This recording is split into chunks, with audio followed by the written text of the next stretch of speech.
Fireside Chat with you. We absolutely love working with you and your team. You're amazing. Domino's is a staple in our household.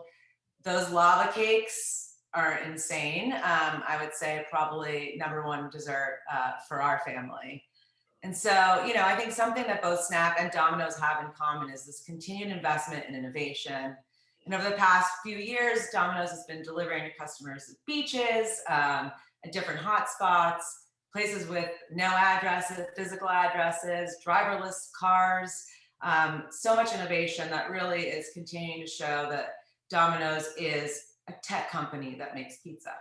And so now, as you think about 2020, and that forced everybody to navigate our business realities in a totally different way, what did the reset of 2020 reveal to you about your business and consumer behavior that you weren't expecting? Yeah. So first off, thanks so much to the team at Brand Innovators for the invite. And Sharon, it's so good to chat with you and catch up, see you virtually. We haven't seen each other in person in over a year.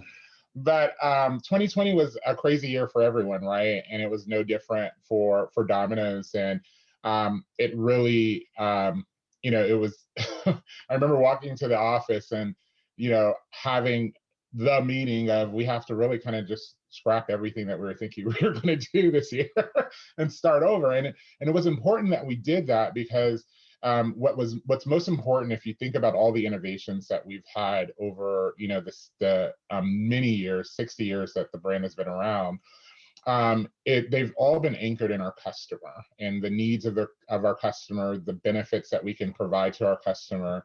And with the pandemic, there were big questions around, safety and how can, I receive in this new environment that I am in, food for my family. And, a lot of questions swirling. And so we had to do our part to, one, inform our customers on, the safety practices that we've been doing for, numbers of decades and how we ensure, a safe exchange of their food.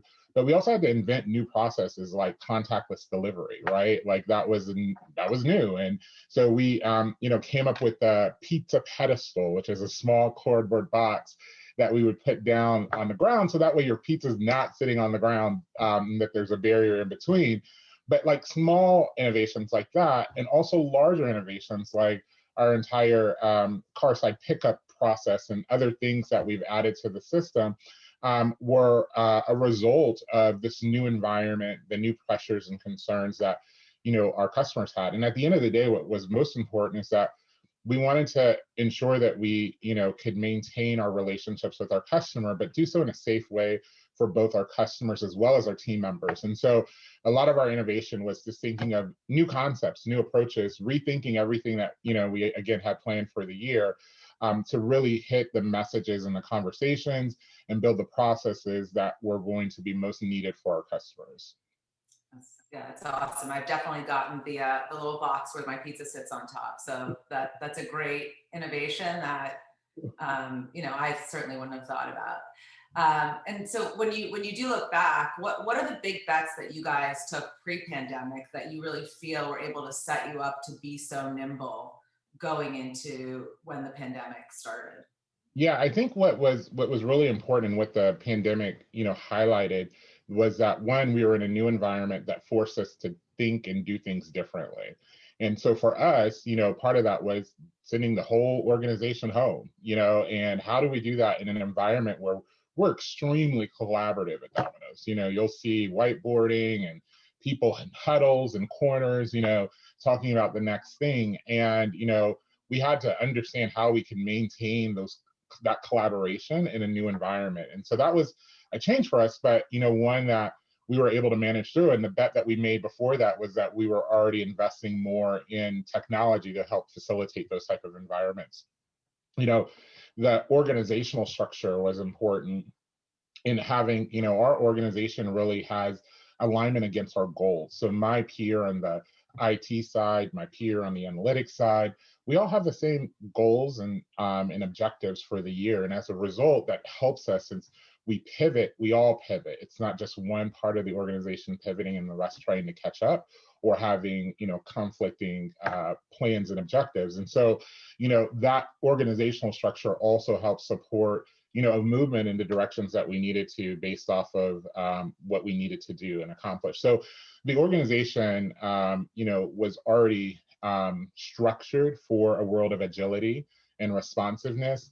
And I think that was just amplified as we went through the pandemic. And it was a test, like, can you do all of that, but like add a whole bunch of other pressures on top of it? And so for me, I walk away from 2020 and first hoping that this pandemic finally ends. But then after that, I, am just so proud of, the organization and the teams that were just so resilient, effective, and really managed to drive the business in, unprecedented times.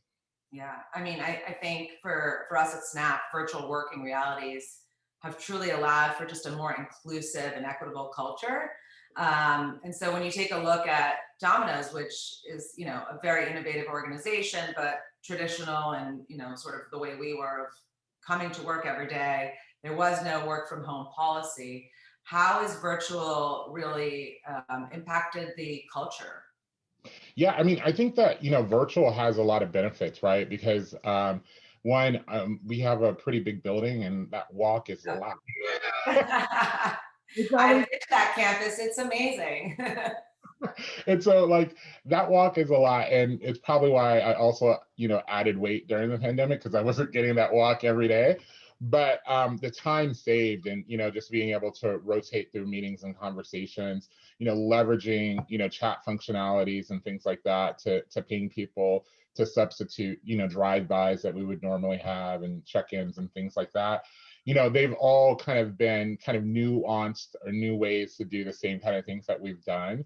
But I think at the end of the day, I'm a people person, and so like I enjoy seeing people in person, giving a good hug and all of that, high five for congratulations, and it sucks that you can't do all of that, and so I'm just hopeful that we can get back to some level of normalcy where we can kind of still like continue to do some of those kind of in-person personal type of things that I think just help drive a certain energy and excitement when you're in those environments. But the team has just really figured it out, and the organization has adapted. And I feel in many ways, we've been really super effective in this new virtual world.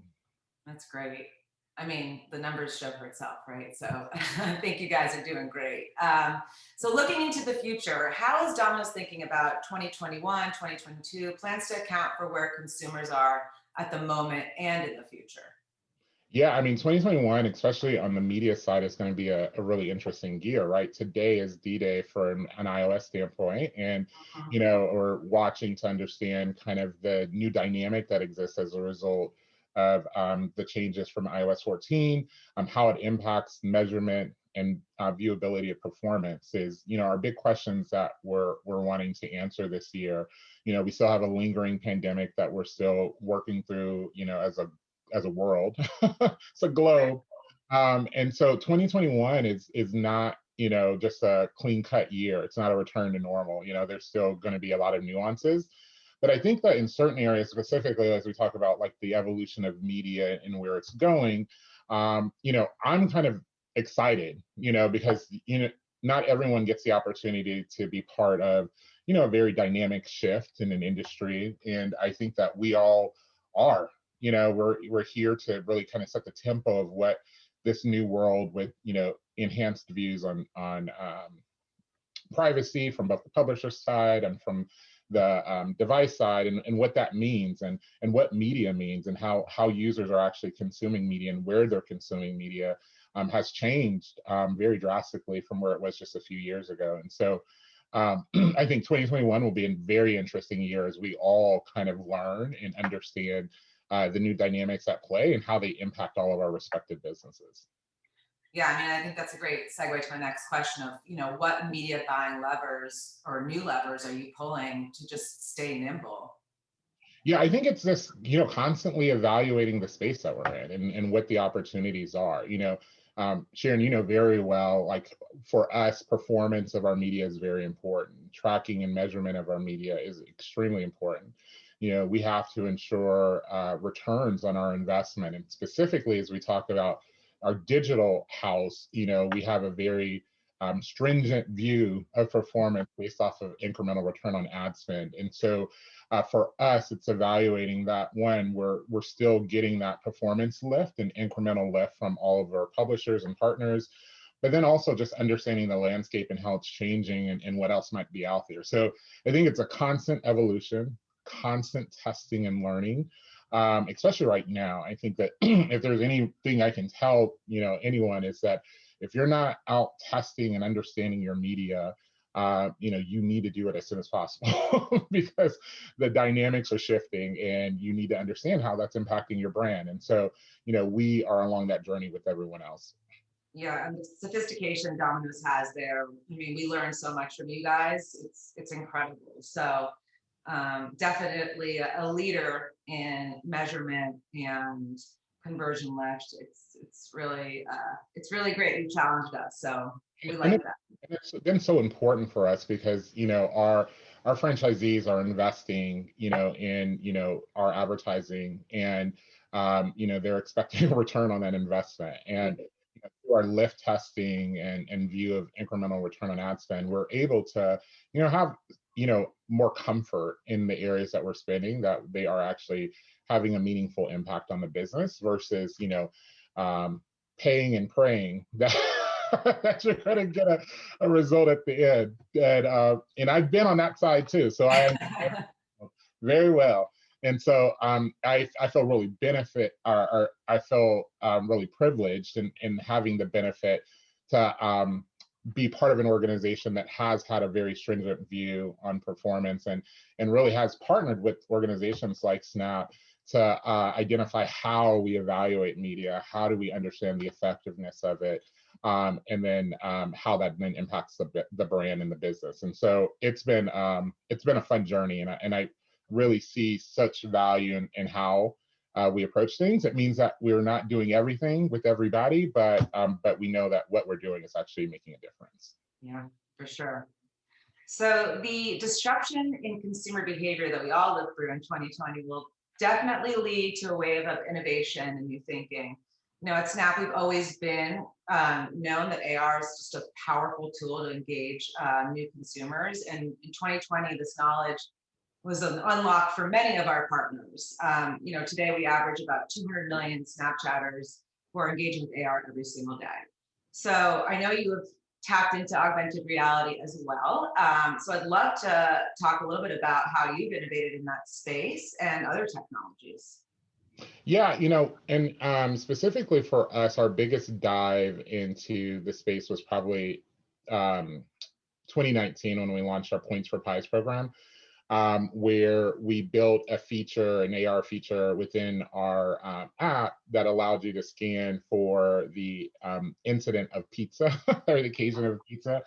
And, we built this in-house and through some partnerships, but it was a big learning exercise for us. And we like to embrace new technologies and lean in so that we can help, define what those strategies and tactics mean for our brand, help, steer them in the direction that is driving performance benefits. And so we, are in many ways are early adopters in many areas. And and for us with AR, it was, a journey. From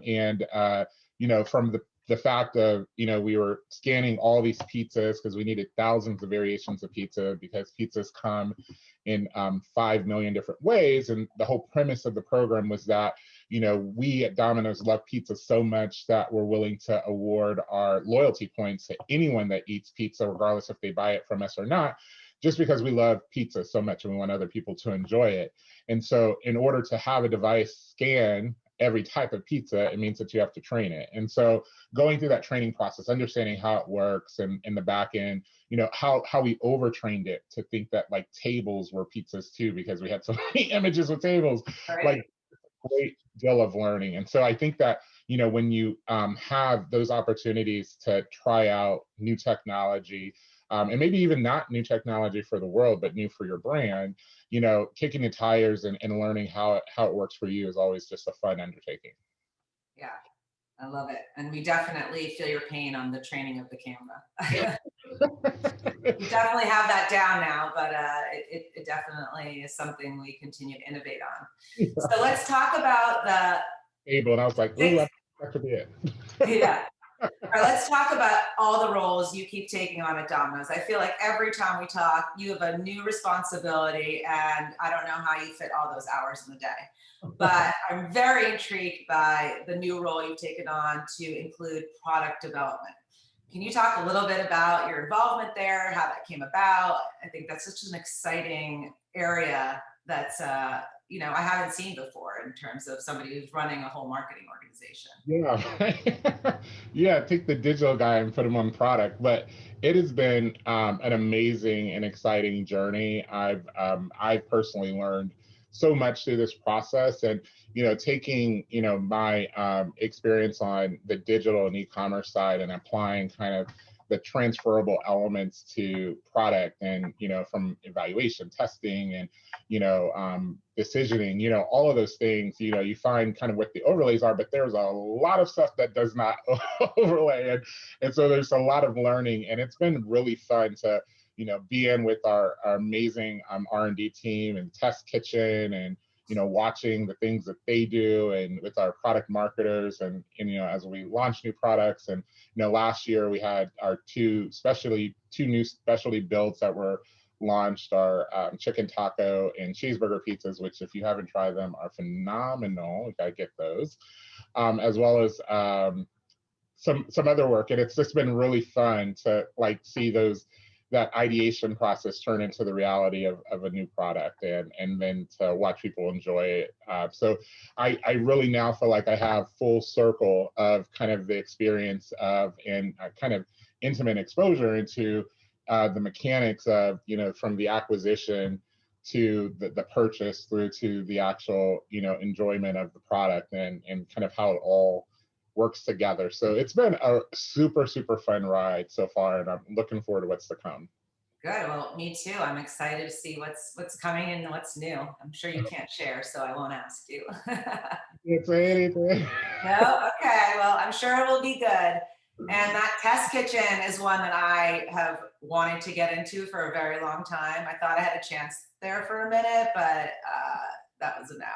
One day. We'll figure out, maybe not in the test kitchen, but maybe we'll figure out some good snacks to bring you. All right. I love that. Okay. So let's segue and switch gears a little bit, talk about target audience. Gen Z, young millennials, their role in shaping culture.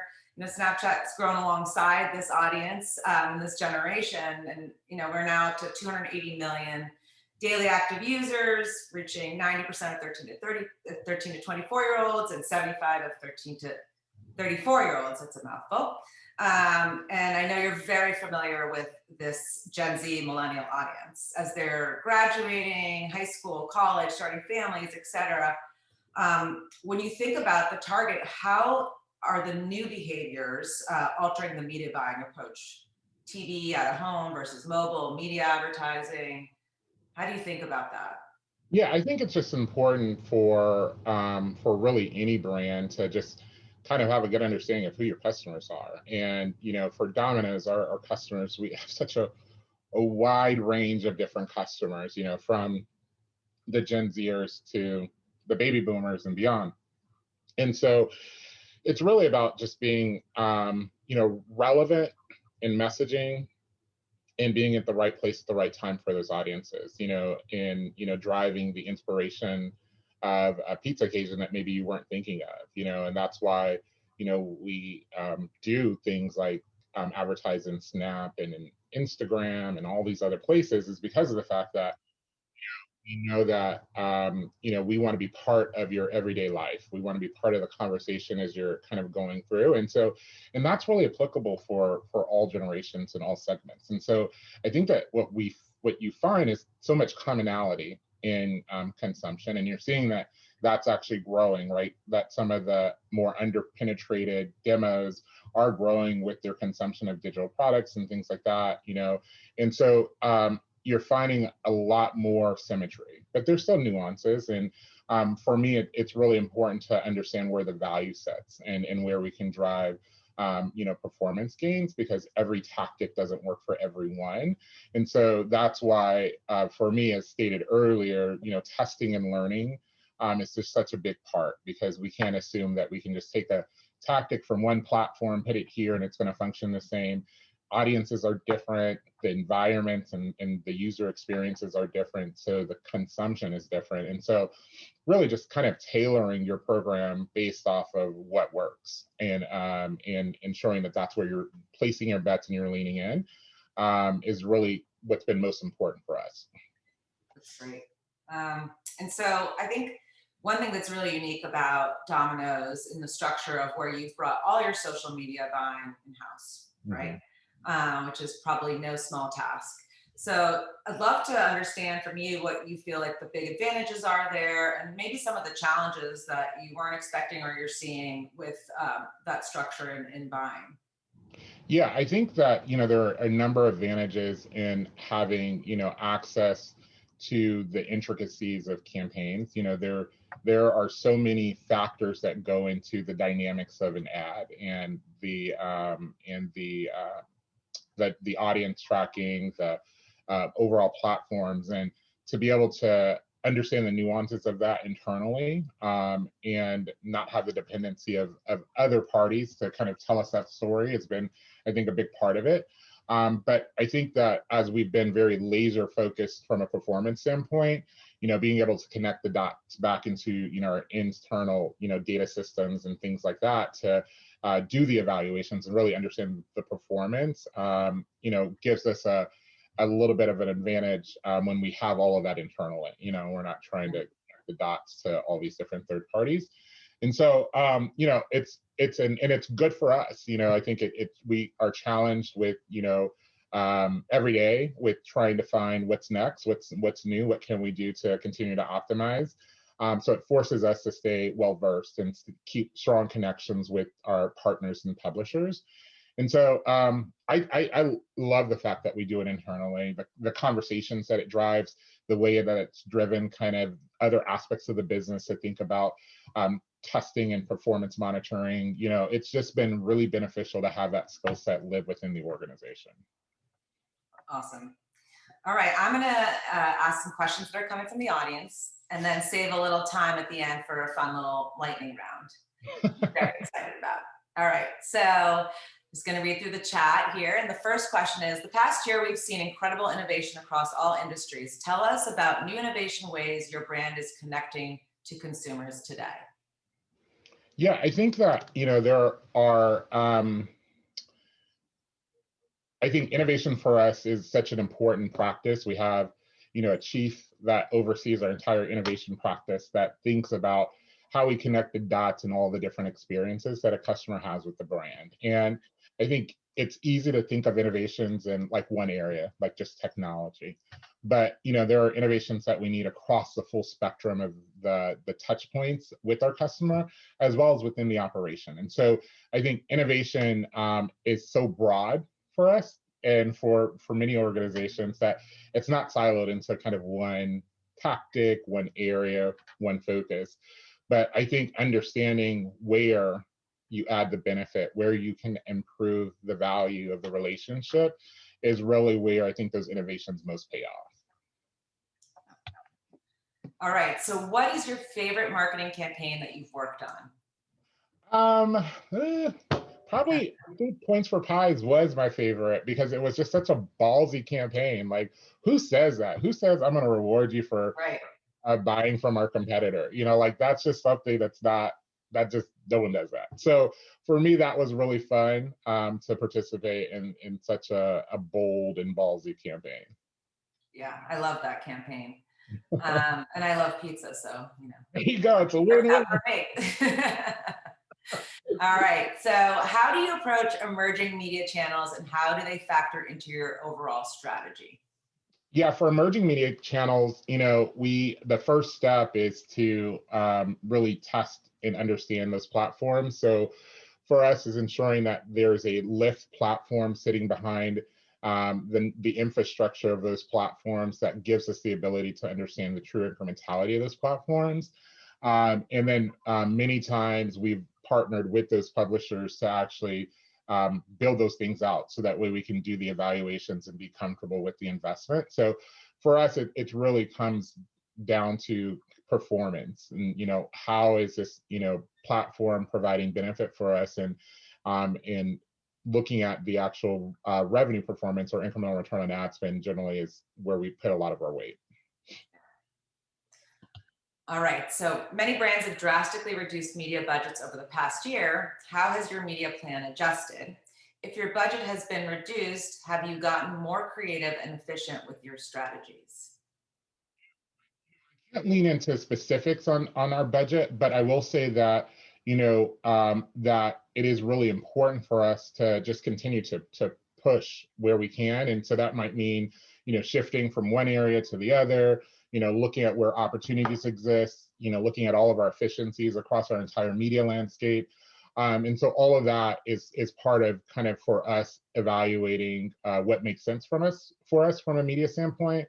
And also I think what's a big part of that is just not thinking of the traditional silos that have existed, your traditional brand media and your digital media, those worlds are blending, as you look at, traditional linear, there's such a migration to full episode players and, OTT, that the world is just changing, and this completely, definitive line of, traditional and digital is now very much blurred. And so, understanding what that means for us in testing and evaluation is just a really big part of it. Yeah, I mean, we see the same, right? And the investment we have in content, the foundation that I always talk about with our partners, of laying that foundation of DR and driving business results first, and then layering content and brand on our premium content programming that we have. It's all sort of blended together. And Totally. so, I mean, and it's the world we live in now. it is. And we do see that when our clients are activating on all of those different areas, that's what's really driving the best results. So one does work with the other. All right, so curious to know what Christopher sees as being a focus for the year ahead. Smart speakers, podcasts, direct-to-consumer channels, etc. Yeah, I'm really excited about a number of things. I think the shift of the overall media landscape and a lot of changes that we're facing is just what really excites me. But I'm really excited about our campaign, which hopefully many of you have seen, that we launched this week, of our partnership with Neuro in an autonomous delivery vehicle. Yeah. And I think that that's like such the future of the world we live in general. And so for us to be part of that, and this is not our first autonomous vehicle, this is actually our second. Years ago, we were in the game very, very early. And now we're back, and with this Neuro partnership, have the coolest little self-driving robot vehicle that you'll ever see. Yeah, it's awesome. It's Like, awesome. the perfect size and everything, but I think autonomous in that world, but also the Noid, hopefully you saw, he was a big part of the release as well. And so bringing back our nemesis and figuring out what kind of crazy stuff he's going to be up to is going to be fun too. That's awesome. Yeah, I saw that car. I can't wait to see it live. Haven't seen it live, but it's awesome. All right. So given focus on driving performance media, which we've talked a lot about today, and as a partner, I know that's core to the business, is driving results. If and how are you measuring the success of your performance partnerships? Yeah, it comes down to again, incremental return on ad spend is a big part of it. Understanding reach of audiences and how we're penetrating specific segments of the business is really important evaluation. But again, I think that what's important for us to understand is that it's not like every tactic under the sun under a publisher that has to work in order for that relationship to be meaningful. There might just be one small component that works really well for you, and so for us, it's understanding all of those dynamics. So looking at the partnership in totality is absolutely important, but understanding the individual tactics, placements, and opportunities are an important part of our consideration. And the next question kind of pivots a little bit away from performance, and really is about the dollars spent around tent poles, specifically sports sponsorships, and how you're measuring the effectiveness and impact of those dollars spent. Yeah, I mean, all of our investments are measured from, the typical media mix models and things like that. So, I mean, and then we always are trying to find ways that we can glean more insights in the performance of every dollar that we place. Okay. All right. Last audience question before our fire or a lightning round. So, with delivery being such a key driver of Domino's business in 2020, how does takeout play back into the Domino's business model with the return to somewhat normalcy? Yeah, so hopefully you've seen that we have a new product that we launched called our Carside Delivery, where you can, pull up to your Domino's and we'll bring your order out to you. That has been an exciting addition to our carryout business and offering. And, who really wants to get out your car? Kids Right. back and everything else going on, so to have that ability to, have a carry out experience in a different way is really fun for us. Yeah. And I think, and this was probably very useful during the pandemic, but Domino's infrastructure on delivery has always been A plus leader, right? And so having that infrastructure already in place, and then adding on the layer of that drive up pickup is awesome. Yeah, it's I can't I love it. It's such a huge benefit. Yeah, and I gotta say, I'm not going back to not getting delivery because I mean, now that there's a world that everything comes to me, like I don't know if I can ever go back. The grocery store will never see me again. I mean, the convenience of delivery is just it's undeniable. Like to be able to multitask while you have your pizza and all the great other side dishes ordered and on their way. It's just such a convenience. And so no, I agree. I will continue to deliver order deliveries from now Yeah, to the future. absolutely. All right, so our little lightning round. So you and I share a passion for the Real Housewives. So Yeah. I gotta ask you some questions about that. The first one is favorite and least favorite character. Oh, Sharon, you can't put me out like that. I would say that I'll say franchise. I really love the Atlanta franchise, and this Yeah. was an interesting season. And least I don't know. I don't know least, but I wish they would bring back Miami. I really like the Miami one. I liked Miami too. I love Miami in general, so it was really cool just kind of seeing the places they go to. That part. And I don't know if you saw, but now they're like spinning off and taking housewives from each different city and putting them all together. So that's going to be really interesting. I will send you that if you haven't seen it already. A Uh, house, Big Brother, like. it seems that way. It seems that way. They picked some of the good ones too. It's going to be good. All Oh, right. All right. What would be your Real Housewives tagline? oh, oh. I should have thought about that. Yeah, let's Or you move can tell me the favorite one, your favorite one. to the next one, and then I'll well, my favorite one was the Candy when she was like, there was like a little run that she did in one. I love that one. Oh, yeah. She's awesome. All right. A little pivot to pizza. All right, Favorite pizza topping. my favorite pizza topping is sausage. Okay. Favorite Domino's side. Favorite Domino side is the stuffed cheesy bread. Oh, Ooh, I haven't had that yet. oh, Okay. yeah. I need to put that. Oh, get on it. Get on it. It is so good. All right. Yeah. This is a big debate. And actually, my daughter came home the other day and they debated this in her fifth grade classroom. Pineapple or no pineapple? Dun, dun, dun. It still cracks me up how like polarizing this question is. I know. It starts fights and arguments. I'm like, whoa. But I'm all down for pineapple. So yeah.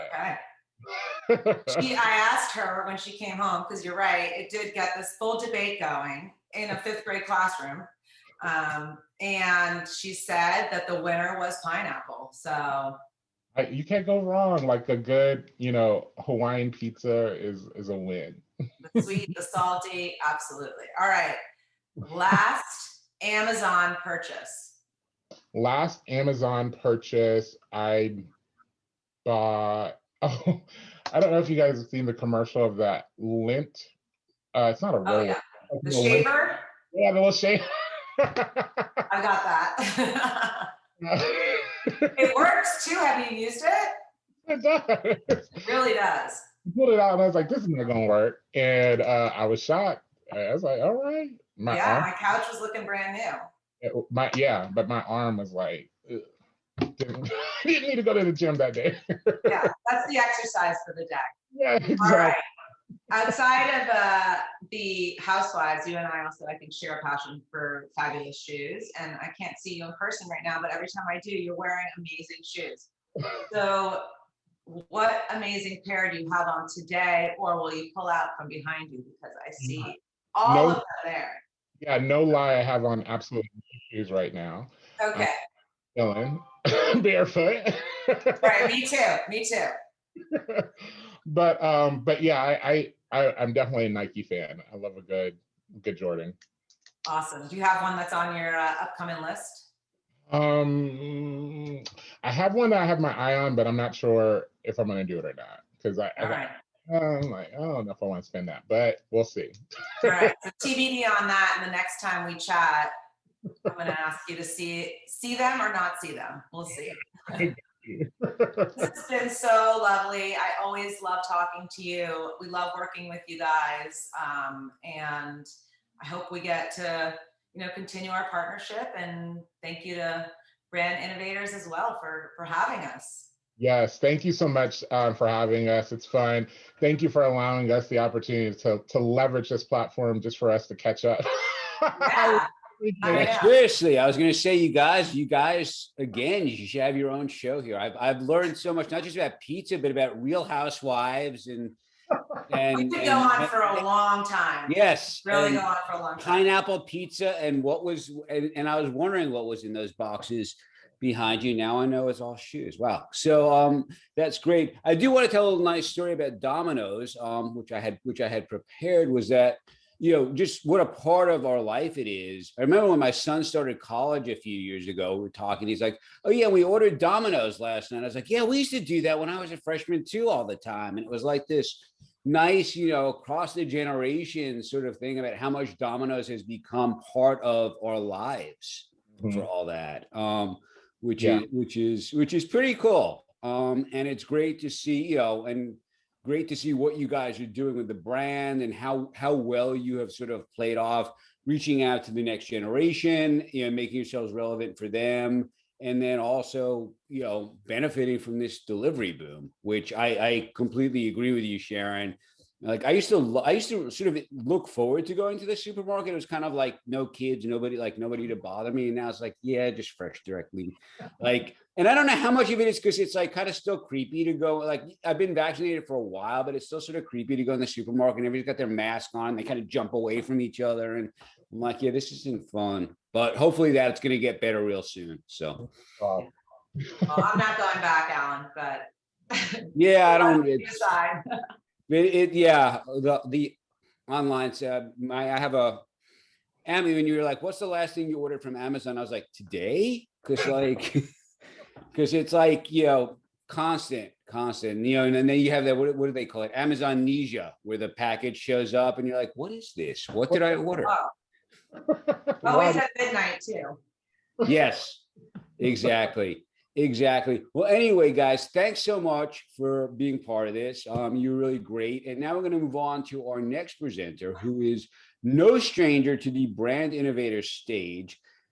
Please join me in welcoming Jim D'Antoni, who's the Director of National Media Sales at Dish Media. And Jim's got some really cool stuff that he can talk about here. He's going to surprise us with his presentation, but given his background